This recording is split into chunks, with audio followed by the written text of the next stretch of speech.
జిల్లాల్లో అతి భారీ వర్షాలు.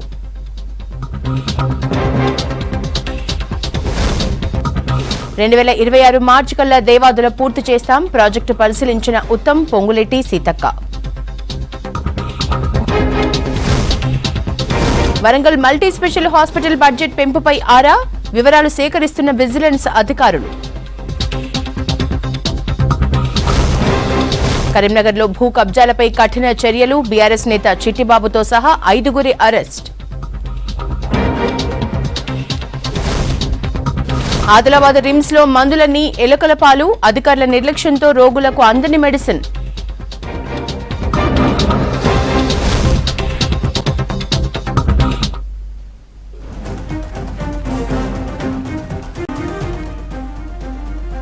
ఎగువన కురుస్తున్న వర్షాలకు రాష్ట్రంలో ప్రాజెక్టులు నిండుకుండలా మారాయి. శ్రీశైలం, సాగర్ కు జూరాల నుంచి భారీ ఇన్ఫ్లో వస్తోంది. జూరాల డ్యాం 42 గేట్లు ఎత్తి దిగువకు వాటర్ రిలీజ్ చేస్తున్నారు. జూరాల ప్రాజెక్టు ఇన్ఫ్లో 3 లక్షల క్యూసెక్లు వస్తుండగా అవుట్ ఫ్లో 3,06,494 క్యూసెక్లు కొనసాగుతోంది. జూరాల ప్రాజెక్టు పూర్తిస్థాయి నీటి మట్టం 318.516 మీటర్లు కాగా ప్రస్తుత నీటి మట్టం 317.650 మీటర్లుగా ఉంది. ఎగువ, దిగువ జూరాల జల విద్యుత్ కేంద్రాల్లో కరెంటు ఉత్పత్తి కొనసాగుతోంది.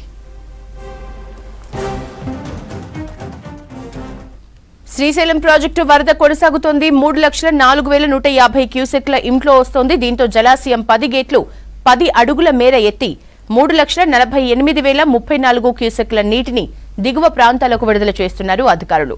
ప్రాజెక్టు పూర్తిస్థాయి నీటి మట్టం 885 అడుగులు కాగా ప్రస్తుతం 884 అడుగులకు చేరింది.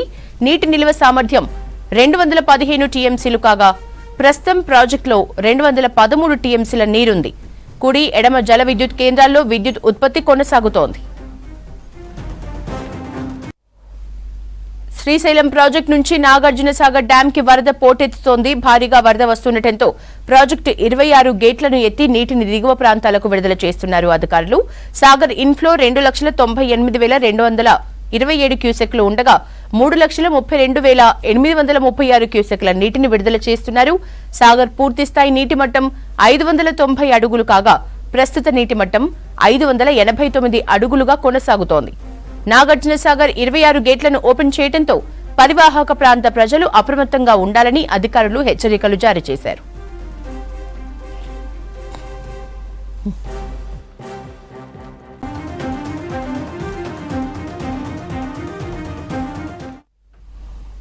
రాష్ట్రానికి హెవీ రెయిన్ అలర్ట్ ప్రకటించారు వాతావరణ శాఖ అధికారులు. బంగాళాఖాతంలో అల్పపీడనం కొనసాగుతోందని చెప్పారు. అల్పపీడనం రేపు వాయుగుండంగా బలపడే అవకాశం ఉందన్నారు. వచ్చే 4 రోజులు రాష్ట్రంలో వర్షాలు ఉంటాయని చెప్పారు. అతి భారీ వర్షాలు కురిసే ఛాన్స్ ఉండటంతో పలు జిల్లాలకు ఆరెంజ్ అలర్ట్ ఇచ్చారు. ఇవాళ 11 జిల్లాలకు ఎల్లో అలర్ట్ ప్రకటించారు. ఇక సిటీలో అక్కడక్కడ భారీ వర్షాలు కురిసే ఛాన్స్ ఉందన్న వాతావరణ శాఖ అధికారి శ్రావణితో హరిత ఫేస్ టు ఫేస్. బంగాళాఖాతంలో కొనసాగుతున్న అల్పపీడనం కారణంగా తెలంగాణ రాష్ట్రం మీద 3 రోజుల పాటు భారీ నుంచి అతి భారీ వర్షాలకు అలర్ట్స్ జారీ చేశారు. మరి రానున్న 3 రోజుల వరకు ఏ జిల్లాల మీద దీని ప్రభావం ఉంటుందో అడిగి తెలుసుకుందాం. మనతో పాటు హైదరాబాద్ వాతావరణ శాఖ సీనియర్ అధికారి శ్రావణి గారు ఉన్నారు. మేడం, ఎలా ఉంది ప్రజెంట్? అల్పపీడనం వాయుగుండంగా మారుతుందన్నారు కదా, దాని స్టేటస్ ఎట్లా ఉంది? మనకి తూర్పు మధ్య బంగాళాఖాతంలో ఏర్పడిన ఉపరితల ఆవర్తనం నిన్న చూసుకున్నట్లయితే అల్పపీడనంగా ఉంది. అది ఈ రోజుకి మనకి దాదాపుగా తీవ్ర అల్పపీడనంగా బలపడింది. ఈ వచ్చే 24 గంటల్లోని మనకి వాయుగుండంగా మారే అవకాశం అయితే ఉంది. ఇది ప్రస్తుతానికి మనకి దక్షిణ ఒడిశా మరియు ఉత్తర కోస్తాంధ్ర పరిసర ప్రాంతానికి ఆనుకుని ఉన్నదన్నమాట. ఈ తీవ్ర అల్పపీడన ప్రభావం వల్ల మనకి ఉత్తర కోస్తాంధ్ర, దక్షిణ ఒడిశా, ఛత్తీస్గఢ్, తెలంగాణ ఈ పరిసర ప్రాంతాల్లో దాదాపుగా మనకి భారీ వర్షపాతం నమోదే అవకాశం ఉంది. వచ్చే 3 రోజులు కూడా మనకి తెలంగాణ రాష్ట్రం వరకు చూసుకున్నట్లయితే ఈ అల్పపీడన ప్రభావం వల్ల మనకి ఈ వారం రోజులు కూడా రాష్ట్రం మొత్తం మీదుగా విస్తారంగా వర్షాలు కురిసే అవకాశం అయితే కనిపిస్తుంది. ఆకాశం పూర్తిగా మేఘావృతంగా ఉండే అవకాశం అయితే ఉంది. రేపు మరింత బలపడి వాయుగుండంగా మారే అవకాశం ఉన్నందున దాదాపుగా మనకి ఇది ఈ వాయువ్య దిశగా మూవ్ అవుతూ ఉత్తర కోస్తాంధ్ర మరి దక్షిణ ఒడిశా పరిసర ప్రాంతాల్లో తీరాన్ని తాకే అవకాశం కూడా ఉంది. ఈ సమయంలోని దాదాపుగా మనకి ఉత్తర మరియు మధ్య తెలంగాణ జిల్లాల్లో కూడా అక్కడక్కడ భారీ నుంచి అతి భారీ వర్షపాతం కూడా నమోదే అవకాశం కూడా కనిపిస్తుంది. ఈ జిల్లాలకి మనం ఆరెంజ్ అలర్ట్ ఇవ్వడం జరిగింది. రేపు అంటే 31/1లోనే మనకి ఆరెంజ్ అలర్ట్ ఇవ్వడం జరిగింది. ముఖ్యంగా ఉత్తర ఉత్తర ఈశాన్య తెలంగాణ జిల్లాలకి, దక్షిణ తెలంగాణ జిల్లాలకి ఎల్లో అలర్ట్ అయితే జారీ చేయడం జరిగింది. 2వ తేదీన మనకి దీని ప్రభావం కొంచెం తగ్గుతుంది. దాదాపుగా ఛత్తీస్గఢ్ మరియు విదర్భ పరిసర ప్రాంతాల మీద ఎక్కువ ఉంటుంది కాబట్టి ఉత్తర తెలంగాణ జిల్లాల్లో అక్కడక్కడ భారీ వర్షపాత సూచనలందున ఎల్లో అలర్ట్ అయితే జారీ చేయడం జరిగింది. మనకి దాదాపుగా ఈ అల్పపీడన మరియు వాయుగుండ ప్రభావం అనేది 3వ తారీఖు వరకు కొనసాగే అవకాశం కనిపిస్తుంది. బంగాళాఖాతంలో ప్రజెంట్ అల్పపీడనం తీవ్ర అల్పపీడనంగా మారింది, వాయుగుండంగా మారే అవకాశం ఉందన్నారు. ఎక్కడ కేంద్రీకృతమై ఉంది? ప్రస్తుతం మనకి తూర్పు వాయువ్య బంగాళాఖాతంలో అయితే కేంద్రీకరమైంది. దాదాపుగా మనకి కోస్తా ఆంధ్ర చూసుకున్నట్లయితే కోస్తా ఆంధ్రానికి దాదాపుగా మనకి 400 కిలోమీటర్ల దూరంలో ఉంది. ఇది దాదాపుగా వచ్చే 24 గంటల్లోని వాయుగుండంగా మారి ఈ ఉత్తర వాయువ్య దిశగా మూవ్ అయ్యే అవకాశం కనిపిస్తుంది. అంటే దక్షిణ ఒడిస్సా మరియు ఉత్తర కోస్తా ఆంధ్ర ప్రాంతం దగ్గరలోని మనకి తీరం దాటే అవకాశం ఉన్నందున ఈ తీర ప్రాంతాలతో పాటుగా మనకి కూడా కొద్దిగా ఉరుములు మెరుపులతో పాటుగా ఈదురుగాలులు కూడా వర్షం ఉండే అవకాశం ఉంది. రేపు ఎల్లుండి కూడా కొద్దిగా ఆరెంజ్ అలర్ట్ కూడా కొనసాగే అవకాశం కనిపిస్తుంది. జనరల్గా మాన్సూన్లో ఏర్పడే ఈ వాయుగుండాల ప్రభావంతో ఎట్లాంటి ఎఫెక్ట్ కనిపిస్తుంది? ముఖ్యంగా జిల్లాల్లో ఉండే ప్రజలు ఎట్లా అప్రమత్తంగా ఉండాలంటారు? మనకి one of the rain bearing systems అంటారు వీటిని.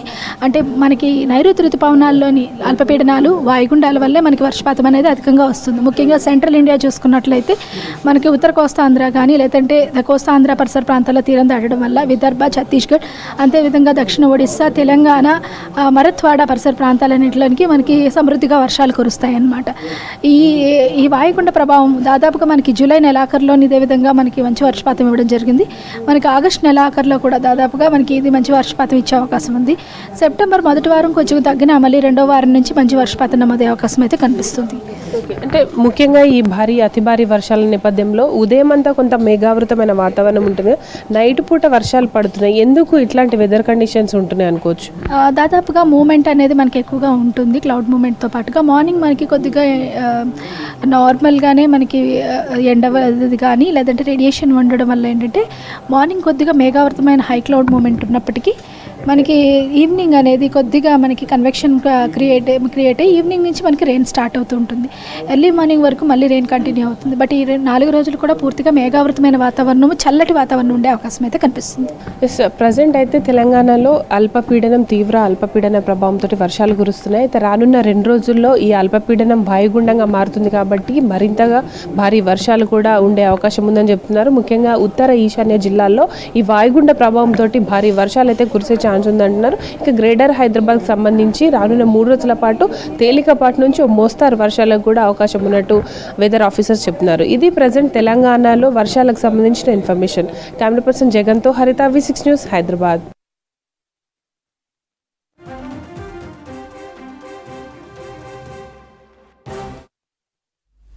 జగిత్యాలలో ఉదయం భారీ వర్షం కురిసింది. భారీ వర్షం కారణంగా పలు కాలనీలు జలమయమయ్యాయి.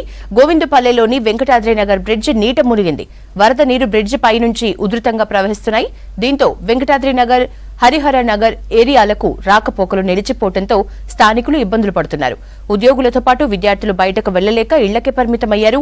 ఎమర్జెన్సీ అవసరాల దృష్ట్యా బయటకు వెళ్లాల్సిన వారిని బుల్డోజర్ల సహాయంతో బ్రిడ్జ్ దాటించే ఏర్పాట్లు చేశారు అధికారులు. ప్రతి వర్షకాలంలో ఇదే విధంగా ఇబ్బందుల్ని ఎదుర్కొంటున్నామని ఆవేదన వ్యక్తం చేస్తున్నారు కాలనీవాసులు.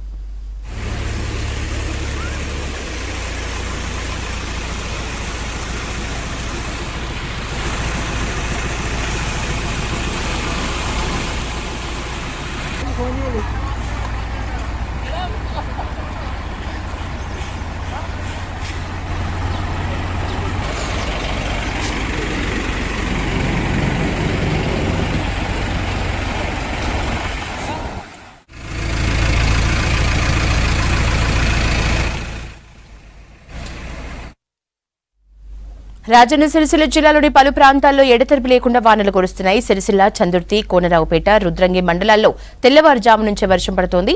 చివరి శ్రావణ శుక్రవారం కావడంతో వేములవాడ రాజన్న ఆలయాన్ని భక్తులు వర్షంలోనే దర్శనం చేసుకుంటున్నారు.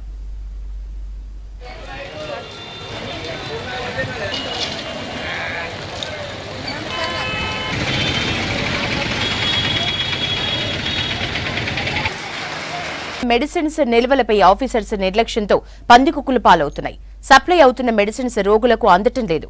అడ్డగోలుగా నిల్వ ఉంచిన మందులు ఎలుకలకు ఆహారంగా ఉపయోగపడుతున్నాయి. తూతు మంత్రంగా విచారణతో కింది స్థాయి సిబ్బందిపై వేటు వేసిన ఉన్నత అధికారులు ఈ తతంగంలో కీలక ఆఫీసర్లపై చర్యలు చేపట్టాలనే డిమాండ్ వ్యక్తమవుతోంది.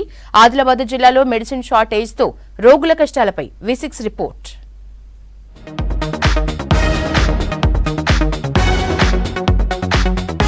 ఆదిలాబాద్లో 2006లో రిమ్స్ నిర్మించి 2022 మార్చిలో సూపర్ స్పెషాలిటీ హాస్పిటల్ను ప్రారంభించారు.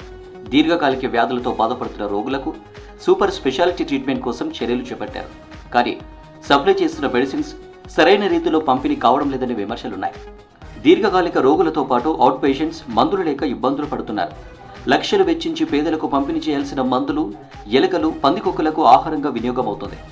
4 రోజుల క్రితం రిమ్స్లోని ఆడిటోరియంలో నిల్వ ఉంచిన మెడిసిన్స్ బయటపడ్డాయి. టాబ్లెట్స్ను పందికొక్కులు, ఎలుకలు కొరుకు తిన్నాయి. సగం కొరికిన టాబ్లెట్స్ దర్శనమిచ్చాయి. ఈ వ్యవహారం బయటికి పొక్కకుండా మెడికల్ ఆఫీసర్ నానా హైరాణ పడ్డారు. ఆదిలాబాద్ జిల్లాలోని PHCలో సూపర్ స్పెషాలిటీ రిమ్స్ హాస్పిటల్కు జిల్లా కేంద్రం నుంచి మెడిసిన్ సప్లై చేస్తారు. సకాలంలో సప్లై చేయలేని మందులను స్టోరేజ్లో నిల్వ చేస్తారు. ఇక్కడ స్టోరేజ్ రూమ్ నిండితే మెడిసిన్స్ పేషెంట్స్ రూమ్లలో నిల్వ చేసిన సందర్భాలు ఉన్నాయి. ఉట్నూర్ ఏజెన్సీలో డెంగ్యూ ఫీవర్స్తో రోగుల సంఖ్య పెరుగుతుంది. వ్యాధుల సీజన్ కావడంతో వచ్చిన మందుల్ని రిమ్స్లోని ఆడిటోరియంలో నిల్వ ఉంచారు. నిల్వ చేసిన వాటిలో టాబ్లెట్లను పందికొక్కులు, ఎలుకలు ఆహారంగా తీసుకున్నాయి. సగం తిని పడేసిన టాబ్లెట్లు కనిపించాయి. ఏడాదిగా సకాలంలో మెడిసిన్స్ అందక రోగులు చనిపోయారనే ఆరోపణలు వ్యక్తమయ్యాయి. ఎక్కడైతే మెడిసిన్ పెట్టి ఉండేనో సెంట్రల్ గవర్నమెంట్ నుంచి తెచ్చింది, అది పేద ప్రజల కోసం పంపించింది. కానీ ఇక్కడ PHCలో సుఖ దాన్ని సప్లై చేయకుండా స్టోర్లో అది సుఖ బయట స్టోర్లో పెట్టేది అది రిమ్స్ ఆడిటోరియంలో పెట్టేసి దాన్ని చెడగొట్టడం జరిగింది. మరి ఇప్పుడు మనం చూస్తే ఇప్పుడు రిమ్స్లో జాగా లేకుండా పేషెంట్లు వస్తున్నారు. కానీ వాళ్ళ కోసం మెడిసిన్ లేదు అని కొంతమంది చెప్తా ఉన్నారు. మరి అలాగే ఈ మెడిసిన్ అనేది పేదవాళ్ళ కోసం ఎంతో ఉపయోగపడుతుంది. అలాంటిది మెడిసిన్ని వీళ్ళు పాడు చేస్తున్నారు. అది ఎంతవరకు కరెక్ట్? నేను ఒకటే కోరుకుంటున్నాను, ఎవరైతే అధికారులు ఉన్నారో వాళ్ళు దీనికి చర్య తీసుకోవాలా. దీనిపైన ఈ మెడిసిన్ అనేది పారేసుడులో పోతుంది. కానీ దీని వాల్యూ ఎవరికి తెలుస్తుందంటే ఎవరైతే గ్రామాల నుంచి వస్తారో వాళ్ళకు తెలుస్తుంది. నేను ఒకటే కోరుకుంటున్నాను, అధికారులతోటి దీనిపైన చర్య తీసుకోవాలి. చర్య తీసుకొని వాళ్ళు మళ్ళీ ఇంకొకటి ఏంటంటే PHCలలో సప్లై చేసేసి వాళ్ళకు అందుబాటులో తీసుకొని రావాలని కోరుకుంటున్నాను. మరి స్టోరేజ్ చేయాల్సిన ప్లేస్లో స్టోరేజ్ చేయక మరి ముందు జాగ్రత్తగా తీసుకోకపోవడంతో ఎలుకల పాలు కావాల్సిన పరిస్థితి ఏర్పడుతుంది. మరి ఈ రిమ్స్ ఆసుపత్రికి వచ్చిన రోగులకు మరి మందులేమో సరిపోతలేవు, బయట కొనుక్కోవాల్సిన పరిస్థితి ఏర్పడుతుందని ఇక్కడ వాళ్ళు చెప్తున్నారు. మరి ఇక్కడ చూస్తే మాత్రం ఎలుకల పాలు కావాల్సిన పరిస్థితి ఏర్పడుతుంది. మరి ఇప్పటికైనా అధికారులు దృష్టి సారించి సరైన సమయంలో రోగులకు మందులు అందేలా చూడాలని కోరుతున్నాం. వ్యాధుల సీజన్ కావడంతో వచ్చిన మెడిసిన్స్ సప్లై చేశామన్నారు మెడికల్ ఆఫీసర్లు. ఆడిటోరియంలోని ఎలుకల వల్ల ఇబ్బందులు వచ్చాయన్నారు. మెడిసిన్స్ షార్టేజ్ అయితే లేవంటున్నారు అధికారులు. మేము జనరల్గా ఎపిడమిక్లో కొంచెం ప్రతిరోజు రెగ్యులర్గా 1 days 2 days ఒకసారి మా ఫార్మసిస్ట్ గారిని మేము పోయి చెక్ చేసుకోవడం జరుగుతుంటుంది. అయితే ఇప్పుడు ఈ మలేరియా ఇవన్నీ కొంచెం మెడిసిన్స్ అన్ని పంపడం వలన ప్యాకర్స్ కొంచెం బిజీ ఉండడం వల్ల అటు పోలేకపోయినాము. అయితే నేను ఒక బాక్సు కొంచెం కింద పడి బిల్ అది మెడిసిన్ టాబ్లెట్స్ అని కింద పడి కొంచెం డిస్టర్బెన్స్ అని వాటిని వెంటనే రెక్టిఫై చేసాము. దానివల్ల నష్టం ఏం లేదు, ₹1 కూడా నష్టం ఏం జరగలేదు.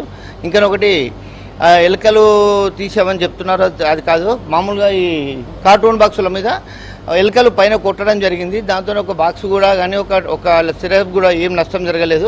దీనివల్ల గవర్నమెంట్కి ₹1 కూడా నష్టం జరగలేదు. ఇప్పటిసరి అట్లాంటి చిన్న చిన్న డిఫెక్ట్స్ కూడా మేము ఇట్లాంటివి జరగకుండా ఫర్దర్గా యాక్షన్ తీసుకొని వెంటనే సర్దుబాటు చేసుకుంటాం. కోట్లు వెచ్చించి సప్లై చేస్తున్న మందులను కాపాడి రోగులకు పంపిణీ చేయాలనే డిమాండ్ వ్యక్తమవుతుంది.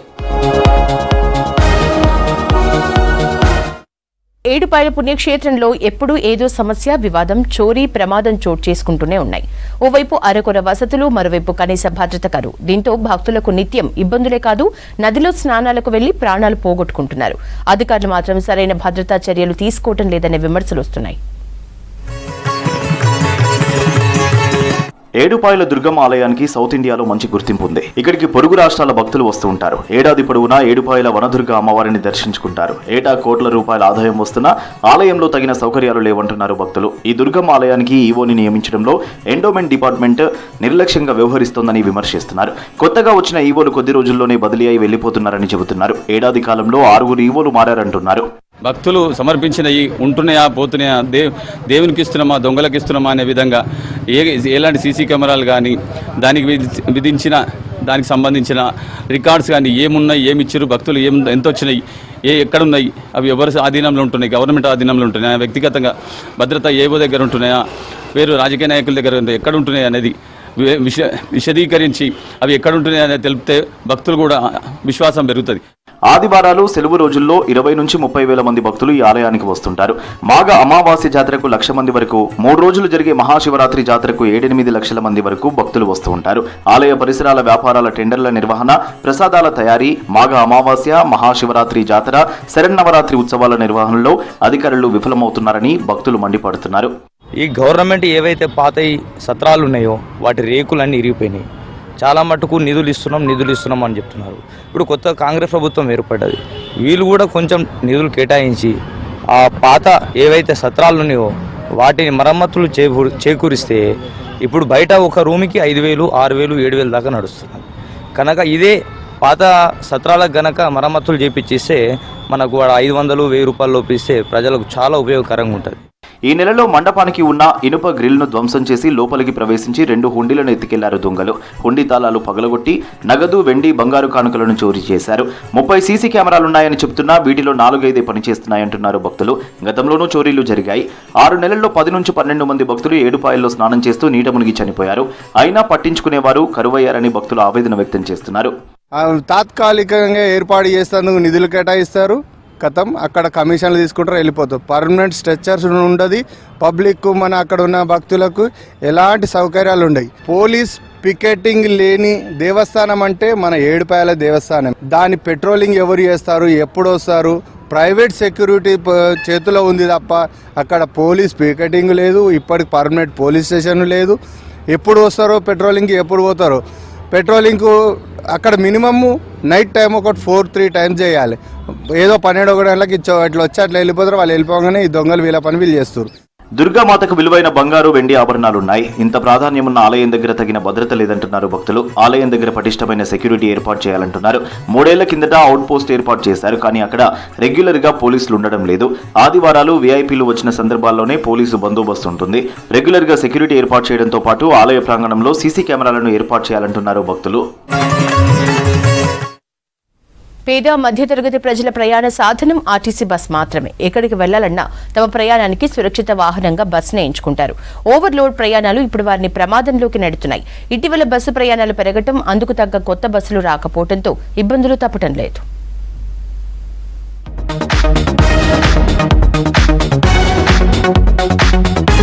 ఆటోల్లో 4గురికి మించి ప్రయాణం చేయొద్దు, బైక్పై 2కి మించి వెళ్లొద్దు. కానీ ఈ రూల్స్ ఆర్టీసీ బస్సులకు ఎందుకుండవనేది సామాన్యులను వేధిస్తున్న ప్రశ్న. బస్సు సీటింగ్ సామర్థ్యం గరిష్టంగా 55 మాత్రమే. కానీ ఒక్కో బస్సులో 150 మందికి పైగా ఎక్కిస్తున్నారు. ఇటీవల జగిత్యాల నుంచి నిర్మల్ వెళ్తున్న ఓ బస్సులో 150 మందికి పైగా ప్రయాణికులు ఎక్కారు. ఆ బస్సు వెళ్తుండగా మోరపల్లి గ్రామం వద్ద 2 వెనక టైర్లు ఊడిపోయి బస్సు పొదల్లోకి దూసుకెళ్లింది. వేగం తక్కువగా ఉండడంతో భారీ ప్రమాదం తప్పింది. అదే జరగరానిదేదైనా జరిగితే బాధ్యులెవరన్నది సమాధానం లేని ప్రశ్న.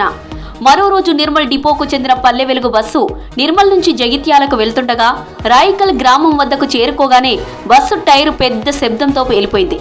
దేశంలోని అతిపెద్ద బస్సు ప్రమాదంగా చరిత్రకెక్కిన కొండగట్టు ఆర్టీసీ బస్సు దుర్ఘటనకు కూడా ఓవర్లోడ్ కారణమనేది అందరికీ తెలిసిందే.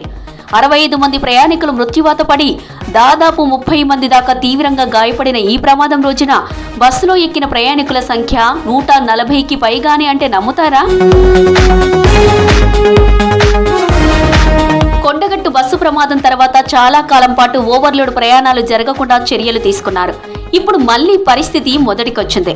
ఇటీవల ఓవర్లోడ్ అయిన బస్సును ఓ డ్రైవర్ కరీంనగర్ జిల్లా హుజరాబాద్ బస్టాండ్ ముందు ఆపేసి బస్సు నడిపేదే లేదని భీష్మించుకు కూర్చున్నాడు. ఓసారి బస్సులో 110 మంది ఎక్కగా సైడ్ వ్యూ మిర్రర్ కూడా కనిపించకపోవడంతో ఇబ్బంది పడిన డ్రైవర్ బస్సును రోడ్డు పక్కకు ఆపేశాడు. కొంతమంది బస్సు దిగితే తప్ప బస్సు పోనిచ్చేది లేదని చెప్పాడు. కానీ ప్రయాణికులు వినలేదు. ఏమన్నా జరగని అనుకుంటూ ఆ బస్సును అలాగే వరంగల్ తీసుకెళ్లాడు. ఇవన్నీ వింటుంటేనే భయమేస్తుందంటున్నారు జనం. అందులో మనమే ఉంటే ఏదైనా ప్రమాదం జరిగితే ఎలా ఉంటుందో ఊహించాలని కోరుతున్నారు డ్రైవర్లు. ప్రయాణికులే మా దేవుళ్లనే ఆర్టీసీ నినాదం ఓవైపు వినిపిస్తూనే ఓవర్లోడ్ ప్రయాణాలను సంస్థ ప్రోత్సహించడం పట్ల విమర్శలు వ్యక్తమవుతున్నాయి. చెప్పండి, మీరే చెప్పండి. కాబట్టి మీ సైన్స్ లో కొడవటం సార్, అక్కడ లాస్ట్ దాకా మొత్తం స్టార్టింగ్ సార్. ఎవరైతే చిన్నగా ఎవరు సార్ డ్రైవర్ ఆడతారు, మీరు ఎవరైనా కానీ ఎందుకు చిన్న డ్రైవర్ అంటారు. మరి నేను ఎట్లా సార్ బస్సును ఈ సైడ్ కనబడలేదు. 50 మంది కానీ 110 మంది ఉన్నారు సార్ బస్సులో. రైల్లో తీసి మొత్తం బియ్యం పెట్టండి. రైల్లో సీట్లో చూడండి, ఒక కాలు ఉందా? ఇంత ఖాళీ లేదు సార్ బస్సు. నేను ఎక్కడ సార్ బస్సులు? నేను డ్రైవర్లో కాదా? ఎవరైతే మమ్మల్ని అంటారు సార్, అందుకే ఆపేశాను. మరి ఏం చేయాలి? ఎక్స్ప్రెస్లలో దాదాపు 80-90 వరకు ఎక్కుతారు. వీళ్ళంటే జనాలు కూడా వినరు. వాళ్ళు మేము కూడా ఏం చేయని పరిస్థితి. వాళ్ళని కూడా ఖచ్చితంగా వడ్డంటే కూడా ఎక్కుతారు. ఒక్కోసారి టైర్లు పంచర్ అవుతుంది, ఒక్కోసారి మీరు చూస్తారు కదా కొన్ని ప్లేస్లో టైర్లు కూడా వచ్చిపోతారు. అంటే అది మేము వాళ్ళకి చెప్తే వాళ్ళు వినరు. ఖచ్చితంగా ఇక మేము చేయాలి, అది రెడీ చేసి మేము వర్క్ చేయాలి, వాళ్ళకి సేవ చేయాలని చెప్తున్నాం. అంటే బస్ స్టాప్లో మళ్ళీ మధ్యలో ఆపిన ప్యాసింజర్ తిడుతురు, ఎందుకు ఆపుతున్నావు, మంది పడతలేరని. బస్ స్టాప్లలోనేమో ఫుల్ అయిపోతుంది బండి. రోడ్ల మీద బస్కు అడ్డంగా వచ్చేస్తారు జనాలు. కంపల్సరీ ఆపాల్సి వస్తుంది. బాగానే ఉంది, మా మెకానిక్లు సర్వీస్లు బాగానే ఉన్నాయి. కానీ కొద్దిగా ప్యాసింజర్స్ అనేది ఫుట్బోర్డ్లో డోర్లో ఉండడం అదొకటే ప్రమాదకరంగా ఉంది. ఏదైనా జరిగినా కానీ ఫస్ట్ వాళ్ళకే చెప్పాలి. ప్రయాణికుల సంఖ్య పెరుగుతున్నా కొద్దీ బస్సుల సంఖ్య పెంచడం, అవసరమైతే మరిన్ని ట్రిప్పులు పెంచడం చేయాల్సిన ఆర్టీసీ సంస్థ ఉన్న బస్సుల్లోనే 100కు పైగా ప్రయాణికులు ఎక్కుతుంటే ఆక్యుపెన్సీ రేషియో పెరిగిందని చెప్పుకుంటుంది. ఆక్యుపెన్సీ రేషియోతో ఆదాయం రావచ్చు కానీ బస్సు ప్రమాదానికి గురై ఒక్కరి ప్రాణాలు పోయినా ఆ నష్టం పూడ్చలేనిదనే విషయాన్ని అధికారులు గుర్తించాలంటున్నారు జనం. బస్సుల సంఖ్య తక్కువగా ఉండడం, ప్రయాణికుల సంఖ్య ఎక్కువగా ఉండడంతో ఒక్కో బస్సులో కెపాసిటీకి 3 ఎక్కువగా కిక్కిరిసి ప్రయాణికులు తమ గమ్యాలకు చేరాల్సి వస్తోంది. చాలా వరకు బస్సులని పాతబడిపోయి ఇంజిన్ కెపాసిటీ తగ్గిపోయి అన్కండిషన్లో ఉన్న బస్సులు కూడా ఓవర్లోడ్తో నడుస్తున్నాయి. దీని కారణంగా మధ్యలోనే బస్సులు చెడిపోవడమో, కొన్నిసార్లు టైర్లు ఊడిపోవడం, అక్కడెక్కడ టైర్లు పేలిపోవడం లాంటి ఘటనలు జరుగుతున్నాయి. ప్రయాణికుల సంఖ్య పెరగడంతో ప్రమాదం అని తెలిసినా బస్సులు నడపక తప్పడం లేదంటున్నారు డ్రైవర్లు, కండక్టర్లు. చాలా మంది ఎక్కుతున్నారు, ఓవర్లోడ్ అవుతుంది. సీట్ కెపాసిటీ ఉంటుంది 50-49, ఎక్కేది 90-90 మంది ఎక్కుతున్నారు. ఓవర్లోడ్ వల్ల బస్సులు కూడా ఖరాబ్ అవుతున్నాయి, డ్యామేజ్లు అవుతున్నాయి. తర్వాత బస్సు రాకముందే ఉరికొచ్చి ఎక్కుతున్నారు, ఆ విధంగా యాక్సిడెంట్లు అవుతున్నాయి. కండక్టర్లు కూడా ఓవర్లోడ్ అవుతుంది, వర్క్ కూడా బాగా అవుతుంది. చెప్పడానికి వీళ్ళు చెప్తే వినట్లేదు. సీటింగ్ కెపాసిటీ కంటే ఎక్కువ తీసుకోవద్దు అని చెప్పి ఒకటి సర్కిల్లో తీసుకొస్తే మాకు బెటర్ ఉంటుంది. నా ఉద్దేశం అది. ఫుట్బాల్ పైన స్టాండింగ్ లోపల చాలామంది ప్రయాణం చేస్తున్నారు. ఎంత చెప్పినా సర్దుకుంటలేరు. వెనుక బస్సు వస్తుందన్నా కానీ వాళ్ళు ఇదే ఉన్న బస్సులనే ఎక్కిపోవడం అన్నట్టు ఎక్కువ ఎక్కుతారు. ఫుట్బాల్ నుంచి పడిపోయిన వాళ్ళు కూడా ఉన్నారు. సిట్టింగ్ కెపాసిటీ కంటే ఇంకో 20-30 మందిని ఎక్కువ లోడ్ లోపల అంటే తీసుకెళ్ళచ్చు. కానీ మరీ ఓవర్లోడ్ లోపల అంటే బ్రేకులు కూడా రూల్ అయ్యే అవకాశాలు ఉన్నాయి. చాలా ఇబ్బంది అవుతుంది. మరియు రిక్వెస్ట్ స్టాప్లతోటి మహిళలకు ఉచిత బస్సు ప్రయాణ సౌకర్యం కల్పించిన తర్వాత బస్సుల్లో ప్రయాణికుల సంఖ్య భారీగా పెరిగిందన్నది నిజం. కానీ ప్రయాణికుల సంఖ్యకు అనుగుణంగా ఆర్టీసీ అధికారులు బస్సులను నడపకపోవడంతో ఓవర్లోడ్తో బస్సులు వెళ్లాల్సి వస్తోంది. అధికారులు, ప్రభుత్వం స్పందించి ఓవర్లోడ్ ప్రయాణాలు లేకుండా ప్రయాణికులకు భద్రతతో కూడిన భరోసా ఇవ్వాలని కోరుతున్నారు. ఓరుగల్లును క్లీన్ సిటీగా మారుస్తామన్న అధికారుల మాటలు నీటి మీద రాతలుగా మారాయి. కోట్లు విలువ చేసే బల్దియా స్థలాల్ని నిర్లక్ష్యం చేస్తున్నారు. వాటిని పట్టించుకోకుండా వదిలేయడంతో అక్కడ వ్యర్థాలు నిండి మురికి కూపాలుగా దర్శనమిస్తున్నాయి.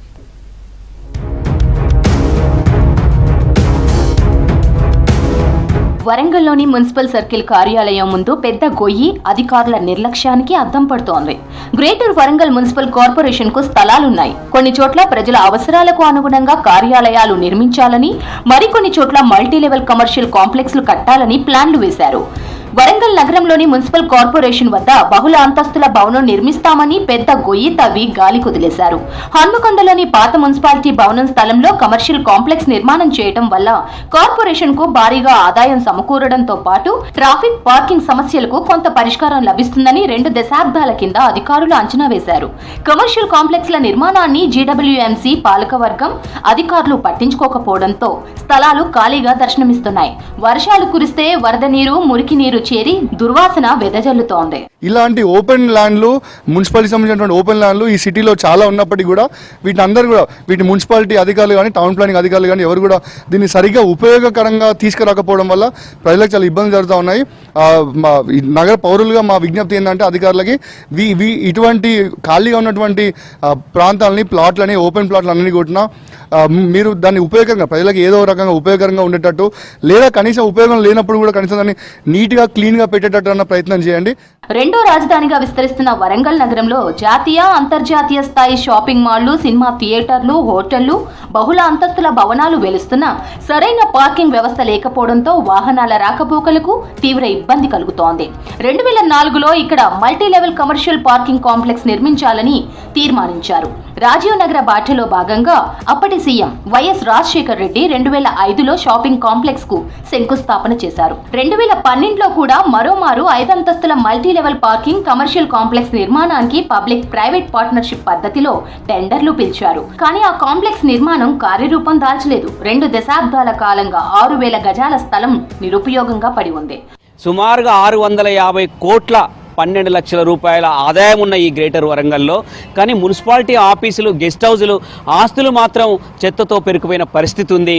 అందులో ప్రజలు 237 కోట్ల 2 లక్షల రూపాయల ఆస్తి రూపకంగా, ఇంటి పన్ను, నల్ల పన్ను రూపకంగా కడుతున్న ప్రజలకు మాత్రం సౌకర్యంగా లేని పరిస్థితులు కనబడుతున్నాయి.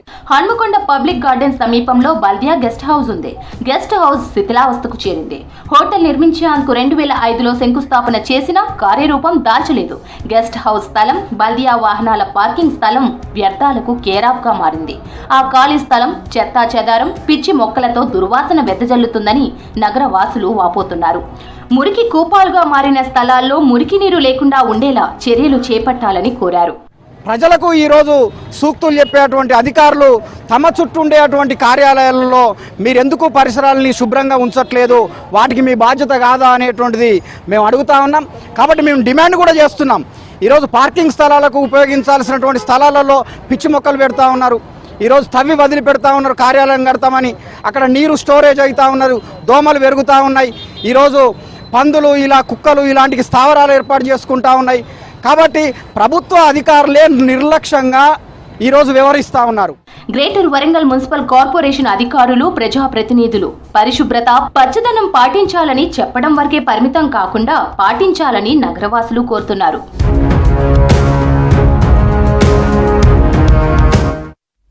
భూపాలపల్లి మున్సిపల్ అధికారుల తీరుతో శిథిలావస్థకు చేరుకున్న ఆక్యుపేషన్ పార్క్ భూపాలపల్లి కలెక్టర్ కార్యాలయానికి సమీపంలో లక్షలు పోసి నిర్మించిన పార్క్ నిర్వహణ లేక వెలవెలబోతోంది.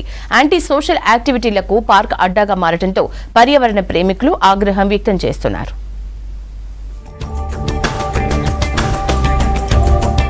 గత ప్రభుత్వ హయాంలో హంగు ఆర్భాటాలతో భూపాలపల్లి మున్సిపాలిటీ పరిధిలోని మంజూనగర్ కాలనీలో అక్యుప్రెషర్ పార్కు నిర్మించారు. సంవత్సరం క్రితం అప్పటి మంత్రి సత్యవతి రాథోడ్, మాజీ ఎమ్మెల్యే గండ్ర వెంకటరమణారెడ్డి చేతుల మీదుగా ఈ పార్కును ప్రారంభించారు. 40 లక్షల రూపాయలతో నిర్మించిన అక్యుప్రెషర్ పార్కు నిర్వహణ లేక వెలవెలబోతోంది. 36,50,000 రూపాయలతో అక్కడ ఒక పార్కు నిర్మించడం జరిగింది. ఆ పార్క్ ఏదైతే ఉందో ఆ రోజు నుంచి ఈ రోజు వరకు కూడా ఎటువంటి సౌకర్యాలకు నోచుకోక అదేవిధంగా ఉన్నటువంటి పరిస్థితి కనబడతా ఉంది. ఇది ఏదైతే జిల్లా నలుమూల నుంచి సుదూర ప్రాంతాల నుంచి వెళ్ళి కలెక్టరేట్ కానివ్వండి, 100 పడకల ఆసుపత్రికి వచ్చేటువంటి ఎవరైతే వారి కోసం ఈరోజు ఉపయోగకరంగా ఉంటుందని చెప్పేసి నిర్మించినటువంటి ఈ పార్కు ఇప్పటి వరకు మొత్తం చెత్తా చెదారంతో కూడుకున్నటువంటి పరిస్థితి కనబడతా ఉంది. దీన్ని పట్టించుకోవాల్సినటువంటి జిల్లా యంత్రాంగం అయితేనేమి, మున్సిపల్ అధికారులు అయితేనేమి స్పందించకపోవడం అత్యంత శోచనీయంగా మేము భావిస్తా ఉన్నాం. సంవత్సరం కూడా గడవకుండానే పార్కులోని ఆట వస్తువులు, ఓపెన్ జిమ్లోని జిమ్ సామాగ్రి పాడైపోయి శిథిలావస్థకు చేరుకున్నాయి. పార్కు చుట్టూ నిర్మించిన ప్రహారీ గోడ వర్షాల కారణంగా కూలిపోవడంతో మందుబాబులకు అడ్డాగా తయారైంది. ఎటు చూసినా తాగి పాడేసిన మద్యం సీసాలు దర్శనమిస్తున్నాయి. పార్క్ ఆవరణలో చెత్తా చెదారంతో, పిచ్చి మొక్కలతో నిండిపోయింది. లక్షలు వెచ్చించి నిర్మించిన పార్కు నిర్వహణను గాలి కొదిలేయడంతో మున్సిపల్ అధికారుల తీరుపై ప్రజలు ఆగ్రహం వ్యక్తం చేస్తున్నారు. దీన్ని గత ప్రభుత్వంలో ఉన్న అధికారులు వాళ్ళ స్వార్థం కోసం నిధులు దుర్వినియోగం చేసి కమిషన్ల కోసమే ఇది కట్టినట్లు కనిపిస్తుంది కళ్ళకు కట్టి. ఇప్పుడు ఇది మందుబాబుల గడ్డగా మారింది. ఇక్కడ ఎలాంటి నీట్నెస్ లేదు. ఇవాళ ఈ పక్కన 100 పడకల హాస్పిటల్ ఉన్నది. 100 పడకల హాస్పిటల్ ఉన్న పేషెంట్లకు ఉపయోగంగా ఉండే ఈ పార్కు ఇవాళ ఎవరికి నిరుపయోగంగా ఉన్నది. కాబట్టి దీన్ని వెంటనే స్థానిక అధికారులు, స్థానిక ఎమ్మెల్యే గారు దీని మీద అప్పుడు కట్టిన నిధులు దుర్వినియోగం మీద విచారణ జరిపించాలి. జిల్లా కలెక్టర్, మున్సిపల్ అధికారులు స్పందించి ఆక్యుప్రెషర్ పార్కులో చెత్తా చెదారాన్ని తొలగించి ప్రజలకు అందుబాటులోకి తేవాలని డిమాండ్ చేస్తున్నారు. గ్రేటర్ సిటీలో అక్రమ కట్టడాలపై హైడ్రా దూకుడు కంటిన్యూ అవుతోంది. పెద్ద సంఖ్యలో ఫిర్యాదులు వస్తుండటంతో హైడ్రాకు మరిన్ని అధికారాలు ఇవ్వాలని డిసైడ్ అయింది సర్కార్. దీంతో పాటు సిబ్బందిని కేటాయించాలని నిర్ణయించింది. ఓఆర్ఆర్ పరిధిలోని చెరువులు, నాలాల బాధ్యత కూడా హైడ్రాకే అప్పగించనుంది. గండిపేట, హిమాయత్ సాగర్ రక్షణ కూడా హైడ్రాకే బదిలీ కానుంది. నోటీసుల నుంచి కూల్చివేతల వరకు హైడ్రా ఆధ్వర్యంలోనే ఉండనున్నాయి.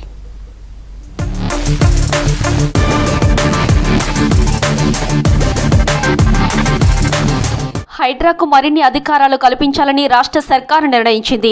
ఓఆర్ఆర్ పరిధిలోని చెరువులు, పార్కులు, నాలాలతో పాటు అన్ని ప్రభుత్వ స్థలాలను కాపాడే బాధ్యతలను పూర్తి స్థాయిలో హైడ్రాకే అప్పగించాలని నిర్ణయించినట్టు తెలుస్తోంది. గండిపేట, హిమాయత్ సాగర్ చెరువుల పరిరక్షణ కూడా జలమండలి నుంచి హైడ్రా పరిధిలోకి తీసుకురానుంది. నోటీసులు, కూల్చివేతలు ఏమున్నా అన్ని హైడ్రా ఆధ్వర్యంలోనే చేపట్టేలా విధి విధానాలను తయారు చేస్తోంది సర్కార్.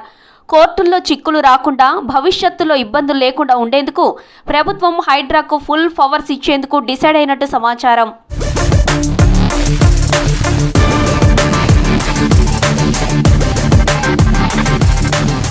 సెక్రటేరియట్లో సీఎస్ శాంతికుమారి హైడ్రాపై గురువారం కీలక రివ్యూ నిర్వహించారు.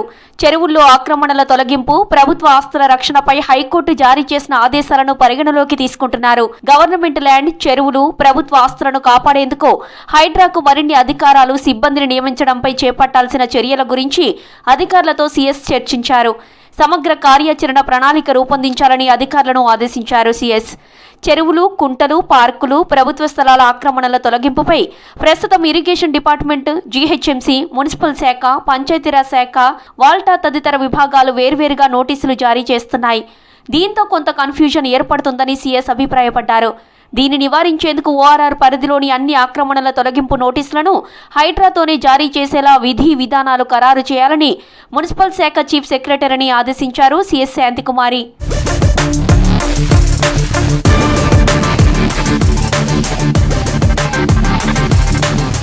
GHMC, land encroachment act, land grabbing act, WALTA చట్టం, నీటిపారుదల శాఖ చట్టాలతో జారీ చేసే అన్ని రకాల నోటీసులు, తొలగింపులన్నీ పూర్తిగా ఒకే విభాగం హైడ్రా పరిధిలోకి తీసుకురానున్నట్లు సీఎస్ వివరించారు. హైడ్రా ఆధ్వర్యంలో మొత్తం 72 బృందాలు ఏర్పాటయ్యాయని, వీటిని మరింత బలోపేతం చేయడానికి కావలసిన పోలీస్ సిబ్బంది, సర్వే, నీటిపారుదల శాఖల నుంచి అధికారులను త్వరితగతిన కేటాయిస్తామన్నారు సీఎస్. రివ్యూ మీటింగ్లో హైదరాబాద్, రంగారెడ్డి, మేడ్చల్, మల్కాజిగిరి, సంగారెడ్డి జిల్లాల కలెక్టర్లు అటెండ్ అయ్యారు.